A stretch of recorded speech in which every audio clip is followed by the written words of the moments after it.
जिस तरह से सुप्रीम कोर्ट ने उनको दोषी करार दिया है, लेकिन सुप्रीम कोर्ट के सामने वो माफी नहीं मांग रहे हैं। आप इसको किस तरह से देख रहे हैं?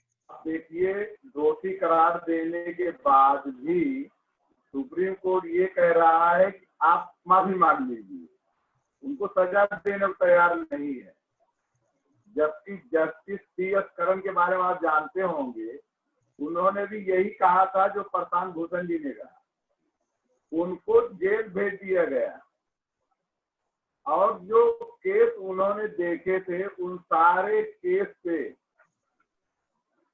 फिर से रिव्यू में डाल दिए गए जस्टिस करन के। लेकिन प्रशांत भूषण जी के बारे में काफी टोलरेट है सुप्रीम कोर्ट। अब सुप्रीम कोर्ट क्यों टोलरेट है? प्रशांत भूषण के पिताजी हैं शांति भूषण जी, जो भारतीय जनता पार्टी के जमाने में लॉ मिनिस्टर थे, आप जानते होंगे। इसलिए उनके असर रसूख की वजह से उनको उनके लिए इतना टोलरेट है। वरना आप जानते होंगे कनौजिया के बारे में उत्तर प्रदेश के जी, उसे दूसरी बात जेल में डाल दिया गया, तो उसने भी वही कहा। तो सुप्रीम कोर्ट के बारे में अगर आम आदमी कुछ बोल दे तो अदालत की अवमानना हो जाती है। लेकिन सुप्रीम कोर्ट जिसको समझे कि वजनदार है, जस्टिस काजू कुछ बोल दे नहीं होएगा, मुनव्वर राना बोल दे तो नहीं होगा। आप जानते हैं मुनव्वर राना ने क्या कहा? जी, उन्होंने कोर्ट को वेश्या के दर्जे में खड़ा किया। और जब यही कोर्ट बीजेपी के खिलाफ या आरएसएस के खिलाफ कोई एक निर्णय दे दे तो BJP IT cell supreme court को सुप्रीम कोठा का हैशटैग चला देती है। जी, सुप्रीम कोठा कहते हैं। सोशल मीडिया पे ऐसे एक नहीं करोड़ों ट्वीट पड़े रहते हैं, लेकिन कभी कुछ नहीं होता है। लेकिन प्रशांत भूषण क्योंकि बीजेपी के एजेंस्ट हैं, लेकिन हैं असर रसूख वाले, इसलिए उनको दबाने की कोशिश तो की गई, लेकिन सजा नहीं देना चाहते। यानी उनका मुंह तो बंद करना चाहते हैं, लेकिन उन्हें जेल भी नहीं भेजना चाहते, क्योंकि पता नहीं प्रशांत भूषण कब पावर में आ जाए, कोलोजियम सिस्टम से वो खुद ही जज बन जाए। अब जब तक भारत में कोलोजियम सिस्टम है तब तक आप न्याय की उम्मीद न रखिए। अब ये कहते हैं कि आप न्यायालय पे टिप्पणी करते हैं तो न्यायालय की गरिमा गिरती है, बदनाम होती है, लेकिन न्यायालय पे भरोसा कौन रखे? भाई साहब, जनता तो ये मांग करना चाहती है कि जिस तरह अदालत में खड़े होने के बाद विक्टिम या अक्यूज या विटनेस तीनों से शपथ ली जाती है, मैं जो कुछ कहूंगा सच कहूंगा, सच के सिवा कुछ नहीं कहूंगा। जनता चाहती है कि जज साहब भी यही शपथ लिया करें कि मैं इंसाफ करूंगा, किसी के दबाव में नहीं आऊंगा। जुडिशरी पे भरोसा किसको है? खुद रिटायर्ड जज ने कहा था, आपको याद होएगा, कि आपके पास पैसा नहीं है तो न्यायालय जाना या न्याय की उम्मीद रखना बेमानी है। बिल्कुल। यानी दौलत है तो इंसाफ के लिए आप जाइए, नहीं तो मत जाइए। मिसाल के तौर पे आपको पता होगा 2004 का केस, गुजरात के अहमदाबाद के एक जज साहब ने सुप्रीम कोर्ट के जज और एपीजे कलाम उस वक्त राष्ट्रपति थे, उनके खिलाफ मात्र 40,000 रुपए में नॉन बेलेबल वारंट निकाल दिया था। उस पर संज्ञान लिया सुप्रीम कोर्ट में, उनको गिरफ्तार किया गया और उसके बाद गुजरात हाई कोर्ट के 2 जजों ने सेटिंग किया था, उसमें भी जांच हुई, वो भी गिरफ्तार किए गए, उनके साथ 10 और लोग गिरफ्तार किए गए। 2014 का केस है। तो जुडिशरी पे आवाज नहीं उठाए, कोई जुडिशरी के ऊपर स्टिंग ऑपरेशन ना करे, जुडिशरी के ऊपर कोई ये ना पूछे कि आप ये फैसला कर दिया। आप मोटा मोटा देख लीजिए, बाबरी मस्जिद केस देख लीजिए, बाबरी मस्जिद केस में ही आप देखिए जुडिशरी का रोल क्या है। जज साहब ये तो कहते हैं कि मस्जिद के नीचे कोई मंदिर नहीं था, कोई स्ट्रक्चर साबित नहीं होगा कि यहाँ मंदिर था। मस्जिद में नमाज होती थी 1947 तक 1949 तक होती थी, ये साबित है। मस्जिद में रामलला प्रकट नहीं हुए, मूर्तियां चोरी से रखी गई, ये सही है। मस्जिद को जबरन तोड़ा गया, ये भी सही है। जब साहब सारी बात मानते हैं, फिर कहते हैं नहीं मंदिर वही बनेगा। यानी जो नारा बीएसपी लगा रही थी वही नारा गोगोई साहब भी लगा के चले गए कि मंदिर वही बनेगा।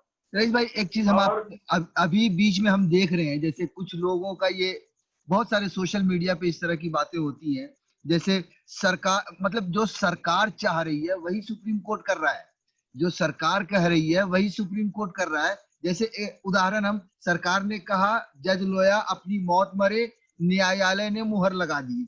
सरकार ने कहा राफेल में कोई गड़बड़ नहीं हुई, न्यायालय ने मुहर लगा दी। सरकार ने कहा राम मंदिर वही बनेगा, न्यायालय ने कहा वही बनेगा।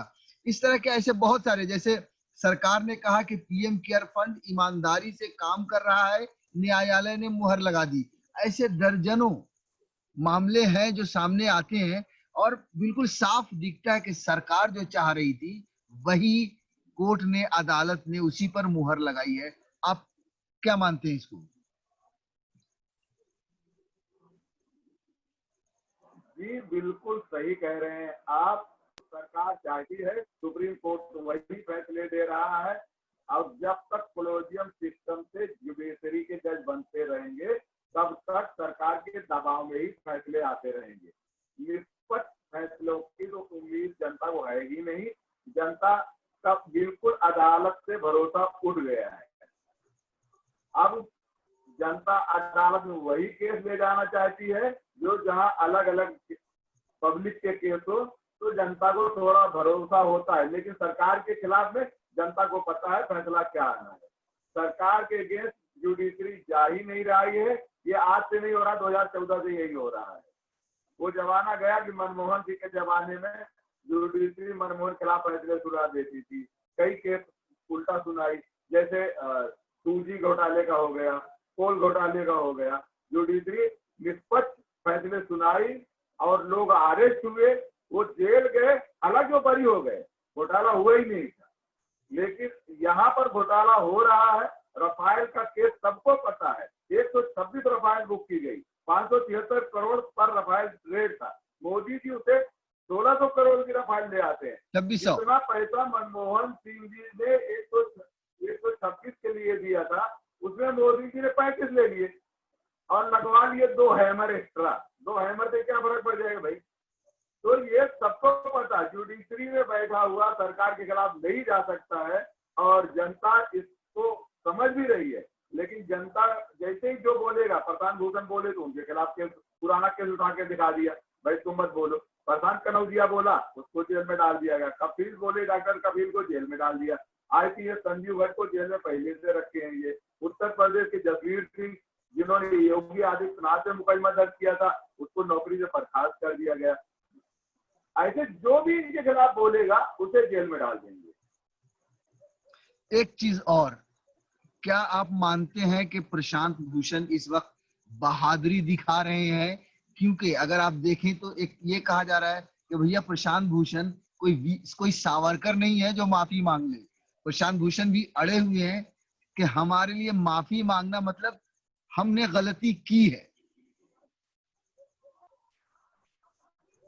यस, अगर प्रशांत भूषण जी माफी मांग लेते हैं तो ये मालूम होगा, जनता में यही जाएगा ना जिन्होंने गलती किया है, और दूसरे लोग डरेंगे।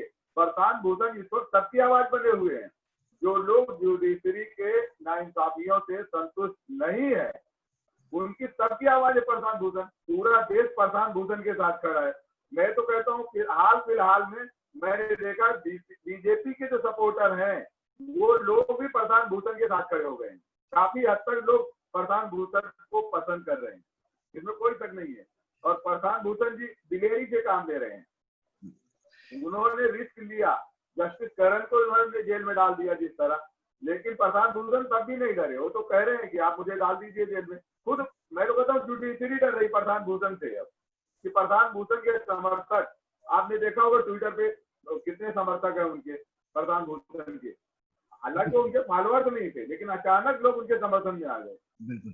एक चीज और, अभी पिछले दिनों एक ये चल रहा था, क्या बोलते हैं, एक डिबेट में हम देख रहे थे टीवी पे कि मुनव्वर राना साहब ने, आप कहें सुप्रीम कोर्ट के जज को कहें, तवाइफ का दर्जा दिया।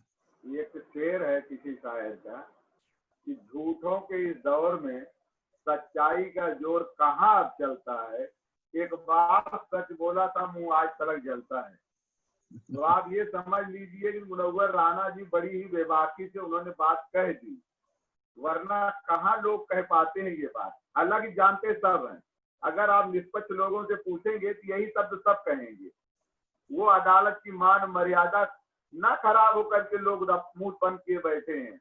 अब देखिए 3,000 सुप्रीम कोर्ट के वकील प्रशांत भूषण के फेवर में वकीलों ने एप्लीकेशन दिया सुप्रीम कोर्ट को। ये ऐसे नहीं डरे हैं जो सजा नहीं सुनाए, 3,000 एप्लीकेशन पड़े हैं भाई उनके समर्थन में। तो सिर्फ मुनव्वर राणा ही नहीं ये कह रहे हैं, कह तो सभी रहे हैं।